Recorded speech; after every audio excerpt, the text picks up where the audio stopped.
Hi, I've received some questions and I thought I'd just do a little video to go over that. So when you're trying to fill in a shape with color, it has to be a completely closed shape. So for instance, in this one, we've got several different triangles, which are great, but some are overlapping and some aren't closed. So you can see right here, this is an open path, and what I mean by open and closed. So if I create a triangle, I need to click back on that first starting point to close it. So see how my mouse has the little circle? That is closed. Then I can easily click on that shape and change the fill color. If I have an open shape, so let's say this, and then I just click off of it, it still looks like a triangle, right? But there's only the two sides, and I can help illustrate this by adding just a stroke to it, and you can see it's not complete. And so then depending upon what shape you actually have, the color is only going to fill to a certain point. So if I were to do something like that, you could see originally the fill color went from here to here, but then when I clicked again it got cut off. So now I'm missing that whole section because this is open. So sometimes what you have to do is create more shapes than you feel like, and you really, especially for this assignment, want to work on just triangles. So three-sided shapes, close it and move on.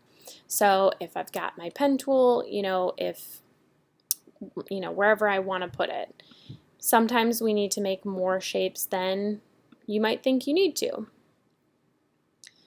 But then we've got our shape here. I can just hit V to grab my selection tool. Great. Then P for my pen tool.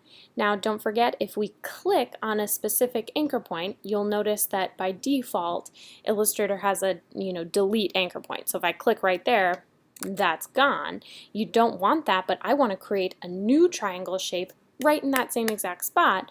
So what you can do is hold Shift, click on that spot, and then you can make your triangle, and now you can have two closed shapes that meet at exactly the same spot, but see, they're still separate shapes.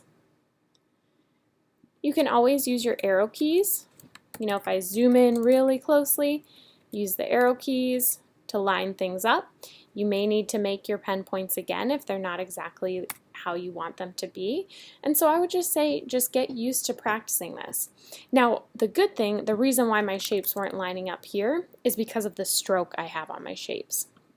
And we don't want to use strokes for this assignment. We are just using your fill color. So now we can see that that is a perfect match right here. I could even go to my pen tool. I'm going to hold Shift to grab that anchor point again and make whatever shape I feel like I need.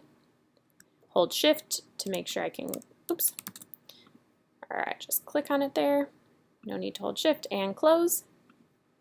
And there we go. So now what you're going to do is, we have three triangles that are the same color. So if I click off of it, it doesn't really look like anything. So depending upon the shading that you had, or if you want to use your eyedropper, but we can give depth